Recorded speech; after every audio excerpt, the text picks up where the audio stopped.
नव्या रोजगार मेळाव्याच्या कार्यक्रमाच्या अध्यक्षा आमच्या आदरणीय मार्गदर्शक नेत्या शिवसेनेच्या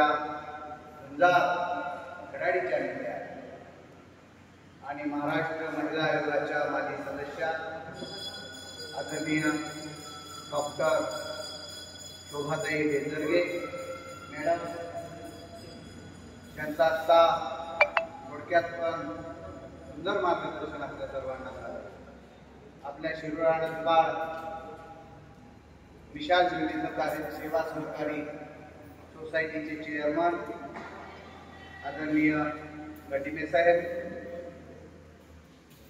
मंचावर विराजमान ज्यांच्या सहकार्यानं आम्ही हा उपक्रम राबवतो, ज्यांच्या ग्रामपंचायतच्या हद्दीमध्ये हा कार्यक्रम होतोय, ते या आनंदवाडी गावचे गतवगार असे सरपंच आणि शिवसेनेचे तालुका प्रमुख सन्माननीय भागवतरावजी वंगे, उपसरपंच कल्ले मामा,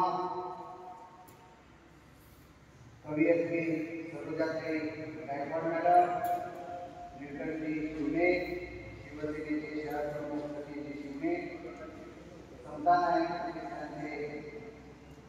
संस्थापक अध्यक्ष आमचे मित्र भागवतराव आणि सचिन तांबोळकरांच्या सहकार्यानं हा कार्यक्रम आपण आज या ठिकाणी करतोय.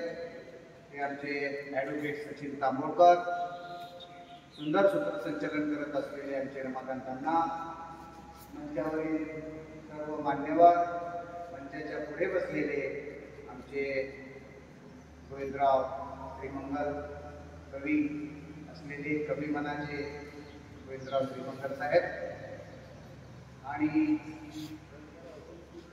विविध कंपन्यांचे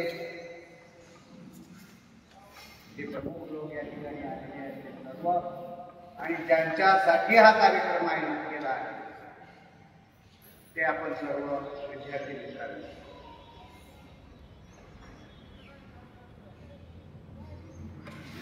गटिमे साहेब, चेअरमन साहेब बोलत असताना म्हणाले संख्या कमी आहे. हो, खरं आहे, पण माझं एक धोरण आहे सर, मी संख्येवर कधीच जात नाही. एका जरी गरजवंताला आपण न्याय दिला आणि त्याच्या घरामध्ये जर चूल पेटली आणि त्याच्या घरातील संपूर्ण कुटुंबाच्या चेहऱ्यावर आनंद निर्माण करता आला तर आपल्या जीवनाचं सार्थक झालं, अशा प्रकारचं. कारण फसवे जाहिराती, शासनाचं उदासीन धोरण या दुष्टचक्रामध्ये आज आपला तरुण भरकटला. आज तरुणाला दिशा देण्याचं काम कुठेतरी होत नाही आहे. अशा स्थितीमध्ये आपण थोडासा अनुभव घेतो आहोत. आम्ही प्रतिवर्षी 2003 पासून 23 वर्षापासून सर्व धर्मीय सामूहिक विवाह सोहळ्याचं आयोजन प्रतिवर्षी नागपूरमध्ये करतो. आता माझ्याकडे 25-30 विवाह यावर्षी होतील, पण कमी अधिक 70-80 लोक पालकांचे फोन असे आले की पाटील साहेब, माझा मुलगा लग्नाचा मुलगी असेल तर पहा आणि आमच्या मुलाचं लग्न तुमच्या विवाह सोहळ्यामध्ये करून द्या. मग तुमचा मुलगा का लग्न होत नाही? मुलीचे पालक मुलगी द्यायला तयार नाही. का द्यायला तयार नाही? आमच्या पोराला हाताला काम नाही, आमच्या पोराच्या हाताला रोजगार नाही, आणि त्यामुळे माझ्या मुलाला नोकरी नाही, म्हणून मुलीचे पालक छोकरी देत नाही. म्हणून यावर्षी आम्ही आमचा एक ट्रेंड बदलला. विवाह आम्ही त्यांना त्यांच्या धर्मपद्धतीचे संस्कार त्यांच्यावर करणे आणि त्यांचा संस्कार चालू करणे हा 100% चांगला उपक्रम आहे, यात काही किंमत नाही. 100 यज्ञ करणे आणि 1 विवाह लावणे हे बरोबर आहे असं शास्त्रामध्ये सांगितलं. पण आता मला असं वाटतंय 100 विवाह लावणे आणि एका तरुणाला नोकरी देणे हे केवढं पुण्याचं काम आहे. लग्न आपण नाही मागच्या काळात लग्न होत नव्हते का? मागच्या काळात लग्न होत होते, आताही होत आहे, होत आहे. आणि नाही लावून दिलं तरी हे मुलं आणि मुली स्वतःचा वर आणि स्वतःची वधू निवडण्यात सक्षम आहेत. पण केव्हा यांच्या हाताला जर रोजगार असेल, हे जर कार्यावर सक्षम उभे टाकलेले असतील, आम्ही जरी विवाह नाही लावला तरी तुम्ही सुद्धा विवाह धार्मिक पद्धतीने असेल किंवा कोर्ट मॅरेज पद्धतीने असेल तुम्ही करू शकाल. पण नोकरी नसेल तर तुम्हाला मुलगी देणार कोण? हा खरा प्रश्न. आज मुळामध्ये संख्या या ठिकाणी 50 विद्यार्थी आहे. आम्हाला अपेक्षित 25 होते. कारण का समाज सुद्धा फुकट खाऊ धोरणामध्ये राहिलेला आहे. कष्ट करण्याच्या मानसिकतेमध्ये नाही आहे. शासन आज तुमची नवीन योजना लावू शकतो आणि त्या योजनेची माहिती गुगलवर आपण सर्च करतो आणि ती फुकट खाऊ योजना कशी आपण लावायची यासाठी आपण तहसीलमध्ये जा, यासाठी आपण पंचायत समितीमध्ये जा, जिल्हाधिकारी कार्यालयामध्ये जा. जास्त रागापंदे असतील तर फुकट खाऊ धोरणाच्या रागाला असतात. म्हणजे सरकारच्या अनुनय काय म्हणतात मतासाठीचा धोरण करून तरुणांना आळशी बनवण्याचं, समाजाला आळशी बनवण्याचं जे धोरण आहे त्याचं प्रतीक आहे ही संख्या कमी. कारण काम मिळतंय. आज विनोद म्हणाला की सत्य म्हणा, मला जेवढे नोकरीसाठी कोण आले नाही त्याच्या 5-5 कंपनीच आहे. आपण मिळाला आमच्या कंपनीमध्ये एवढे झाले, आम्ही आमच्या कंपनीचा प्रतिनिधी पाठवला. आम्हाला 100 लोकांची गरज आहे, आम्हाला 500 लोकांची गरज आहे. नोकऱ्या कमी नाहीत मित्रांनो. आपली मानसिकता बदलावी लागेल. प्रत्येकाला कलेक्टरची नोकरी लागणार नाही, प्रत्येकाला तहसीलदारची नोकरी लागणार नाही, प्रत्येक जण प्रोफेसर होणार नाही. 35 ते 55-60% मार्क्स घेतलेल्या 12वी मधल्या विद्यार्थ्यांना थोडंसं आपल्याला मेकॅनिकल एरियाकडे आपल्याला वळावं लागेल आणि या कंपन्यामध्ये आपल्याला डिप्लोमा 3 वर्षाचा डिप्लोमा कोर्स आपल्याला या कंपनीच्या माध्यमातून प्रशिक्षणाच्या माध्यमातून आपल्याला देण्यास कंपन्या सज्ज आहेत. आणि हे 3 वर्षाचं प्रशिक्षण देत असताना आपल्याला 17,000 रुपयाचं प्रशिक्षण भत्ता सुद्धा द्यायला कंपन्या तयार आहेत. मग आपण तेच पैसा घ्यायचा का? परिस्थिती बघतो नाही आपण. उच्च शिक्षण घेणाऱ्याची परिस्थिती बघतो. UPSC असेल, MPSC असेल, इतर स्पर्धा परीक्षा देणाऱ्या विद्यार्थ्यांची परिस्थिती आपण पाहतो. त्यांचे वय 30 ते 35 वर्ष व्हायला लागलेले. अनेक अटेम्प्ट देऊन सुद्धा ते पात्र होत नाही आणि त्यांचं वय कमी होत चाललेलं आहे आणि वय वाढत चाललेलं आहे. आणि त्यामुळे आपण आपल्या बुद्धिमत्तेच्या प्रमाणात आपण आपला रोजगार शोधला पाहिजे. उगीच भ्रामकापेक्षा बाळगून उपयोग नाही या मताचा मी आहे. म्हणून मित्रांनो, तुम्ही या ठिकाणी रोजगार मागण्यासाठी किती जण आला तर हात वरी करा बरं. कुणाला रोजगार पाहिजे तरी जरा हात तरी हात वरी करा. म्हणजे साधारणपणे 50 लोकांना रोजगार आज पाहिजे. आज तुम्हाला या ठिकाणी नाव नोंदणी झालेली आहे. नोंदणी झाल्यानंतर ज्या तरुणांना रोजगार प्राप्त होईल, ज्यांना डिप्लोमा करायचा आहे 3 वर्षाचा, त्यांना याच ठिकाणी ऑर्डर दिली जाईल. आणि ज्यांना प्रशिक्षण करायचं नाही, प्रशिक्षण पूर्ण झाले पण नोकरी नाही, नोकरी करायचं आहे, त्यांना सुद्धा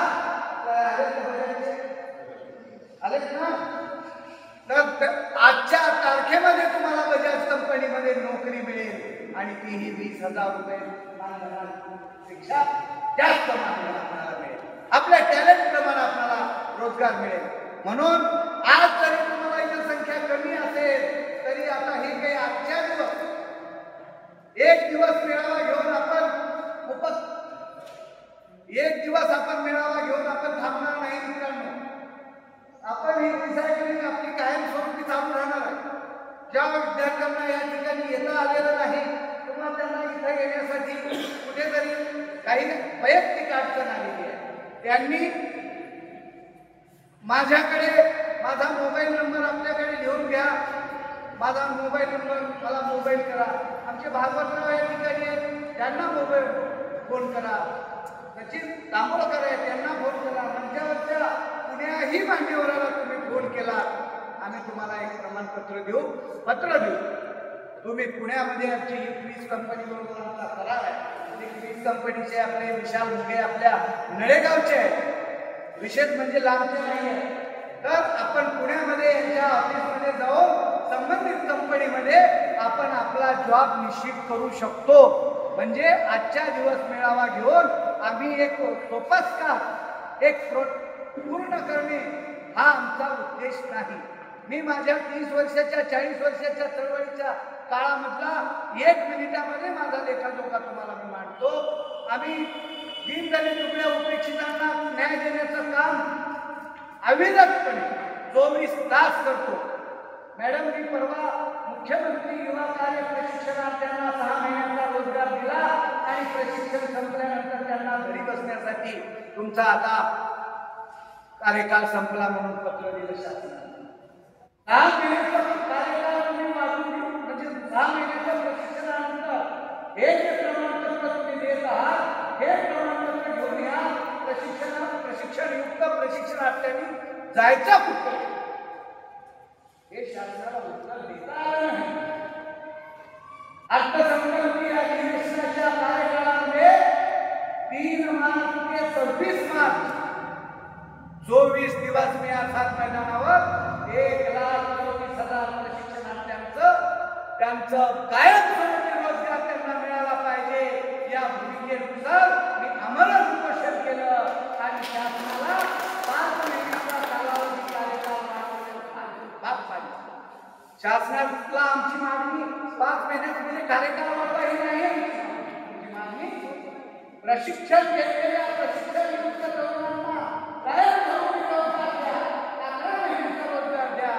भलेही पगार कमी असला तरी शासनाचं असल्यानंतर तरुण किंवा त्याचे पालक जरा समाधानी. म्हणून शासनाच्या आम्ही या मागणीकरिता संपूर्ण महाराष्ट्रभर आणि संपूर्ण महाराष्ट्रामध्ये या प्रशिक्षणार्थ्यांना कायमस्वरूपी रोजगार तर मिळवून देणार, पण यासोबतच या महाराष्ट्र राज्यामधला बेरोजगार तरुण एकही बेरोजगार रोजगार नाही म्हणून तरुण रोजगाराविना वंचित राहणार नाही अशा प्रकारचा संकल्प करून संपूर्ण महाराष्ट्र बेरोजगार मुक्त करण्याचा संकल्प करून बालाजी पाटील चाकूरकर आणि आमची मित्रमंडळी आम्ही मैदानामध्ये उतरलेलो आहोत. म्हणून आपल्याला जो कोणी रोजगार मागेल त्यांनी माझ्याकडे या. 100 लोकांची यादी द्या, 1000 लोकांची यादी द्या. मी पालकांना म्हणतो, पालक येतात माझ्याकडे आणि आमच्या मुलाला कुठं द्यावा. मला हे करायचं नाही, त्यांना कुठं लावलं, त्यांना किराणा दुकानावर ठेवावं, दारू दुकानावर ठेवावं, का कुठे देशी बार किंवा हॉटेलवर टाकावं. मग थोडासा या प्रशिक्षणाच्या माध्यमातून अभ्यास झाला आणि संपूर्ण महाराष्ट्रामध्ये मी टिकतोय. मी पहिल्यांदा बालाजी पाटीलचा सुरुवात केला. मी संपूर्ण महाराष्ट्रात फिरतोय. शेगावला गेलो, शेगावला कार्यशाळा घेतली महाराष्ट्राची. संपूर्ण महाराष्ट्रातल्या जिल्ह्याचा माझा 36 जिल्ह्याचा दौरा झालेला आहे. हा, मी कमी कुठे पडतोय, प्रसिद्धीमध्ये कमी पडतोय. मी प्रसिद्धीकडे वेळ द्यायला माझ्याकडे वेळ नाही. आता हाच कार्यक्रम पेपरातून मोठ्या मोठ्या जाहिरातीतून आपण खूप मोठा कार्यक्रम करतो, पण आम्हाला पत्रकारांना सुद्धा बोलायला थोडंसं वेळ कमी पडला. म्हणून हा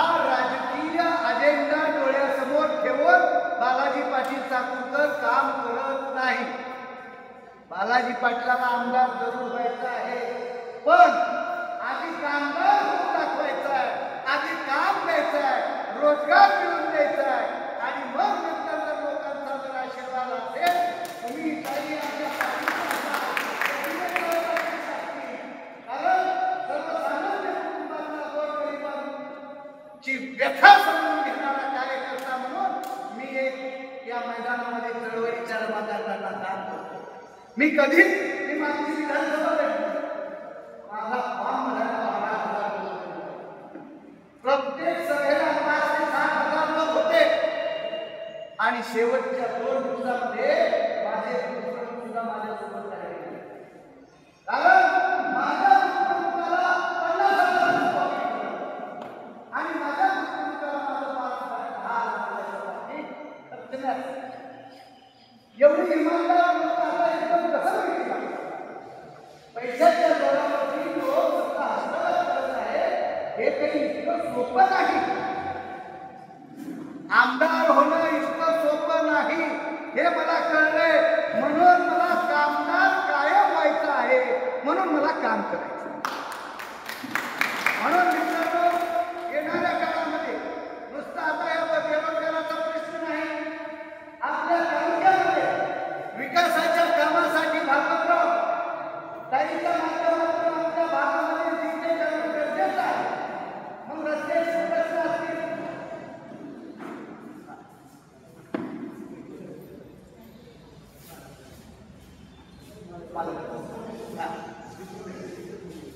आपल्या तालुक्यामध्ये आपला तालुका छोटा तालुका आहे, छोटा तालुका, आणि या तालुक्यामध्ये यापूर्वीच्या लोकप्रतिनिधींनी जो काही विकास केला आणि जो काही शिल्लक राहिलेल्या विकास कामाच्या संदर्भामध्ये नितीन गडकरी साहेबांचे आपले चांगले सन्मान.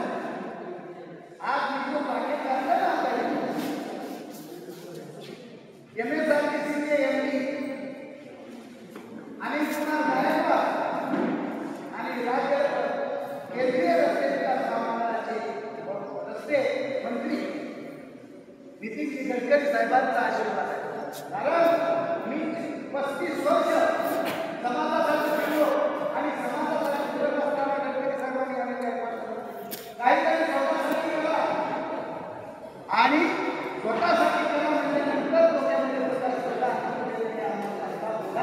या 2 एक प्रशासनाच्या अधिकारी आणि एक राजकीय क्षेत्रात. म्हणून स्वाभिमानाचं जीवन जगताना चांगली लोक सुद्धा आपल्याला आधार देतात, हे माझा अनुभव आहे. आत्ताच आपल्या शिरूर मुंदवाड येथील आदरणीय संभाजीराव पाटील मालक आलेले आहेत. त्यांचा आपण टाळ्या वाजवून आपण सर्वजण स्वागत करतो. मी त्यांचं मनपूर्वक स्वागत करतो आणि अभिनंदन करतो. या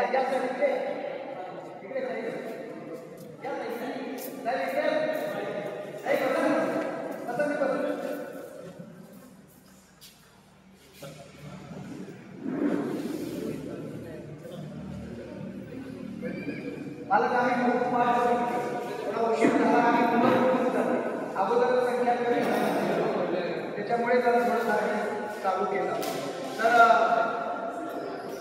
एक 10-15 मिनिट झालं ते बोलतोय, आता तुम्ही मार्गदर्शन करा. तर तरुण मित्रांनो, एवढ्या रोजगारापुरता बालाजी पाटील या ठिकाणी राहणार नाही. भागवतराव, तुम्ही तुमच्या या शिरूर तालुक्यासाठी जे काही विकासाच्या दृष्टिकोनातून आपणाला गडकरी साहेबांच्या माध्यमातून जे काही रस्त्याचं जाळं काही ग्रामीण भागात प्रधानमंत्री सडक योजनेच्या माध्यमातून तुम्ही संबंधित कार्यकारी अध्यक्षा, संबंधित डेप्युटी इंजिनियर यांच्या संपर्कात आणि या ठिकाणी सर्व रस्त्याचं जाळं प्रधानमंत्री सडक योजनेच्या माध्यमातून आणि आपल्याला केंद्राच्या ज्या ज्या काही फंड आहेत त्यामध्ये आम्ही तुम्हाला सहकार्य करायला तयार आहोत.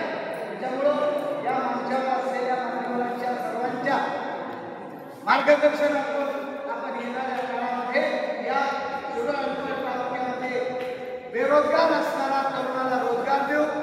बेटा, आता तुम्ही इथून गेल्यानंतर जे तुमचे मित्र आहेत त्यांना तुम्ही सांगा की हा एक दिवसाचा प्रोग्राम नव्हता, हा निरंतर चालणारा प्रोग्राम आहे आणि कायमस्वरूपी आम्ही तुमच्या पाठीशी आहोत. या भागातल्या आणखी काही समस्या ज्या काही असतील त्या सोडवण्यासाठी आमचा कधी 24 तास फोन तुम्हाला उपलब्ध आहे. आणि तुम्ही सगळेजण माझा नंबर लिहून घ्या. 94 20 32 67 82 081 82 383 94 20 32 67 82 081 82 383 या नंबरवर तुम्ही मिस कॉल जरी केला, मी उचलला जरी नाही तर नंतर माझा कॉल येतो आणि मी तुमच्या संपर्कात राहतो. मला लोकात राहायला आवडतं आणि त्यामुळं शिरूर आनंदपाळ गावातील तालुक्यातील बेरोजगार मेळाव्यासाठी उपस्थित असलेल्या सर्व माझ्या विद्यार्थी मित्रांचं मी मनापासून स्वागत करतो. आमच्या अल्पशा सूचनेवर या ठिकाणी ही मान्यवर मंडळी या ठिकाणी उपस्थित राहिली, त्यांचंही मी स्वागत करतो. आणि या ठिकाणी विविध कंपन्यांचे जे काही प्रतिनिधी या ठिकाणी आलेले आहेत त्यांचं पण मी मनापासून स्वागत करतो आणि आपल्या पुढच्या भावी आयुष्यासाठी मी शुभेच्छा देतो आणि थांबतो. धन्यवाद. जय हिंद. जय. आणि उद्या जे कोणी विद्यार्थी राहिले असतील त्यांना उद्या अहमदपूरमध्ये सागरी मंगल कार्यालय आणि परवा चाकूरमध्ये आमच्या जनसंपर्क कार्यालयाच्या समोरील प्रांगणामध्ये हा मेळावा आहे, तिथे सहभागी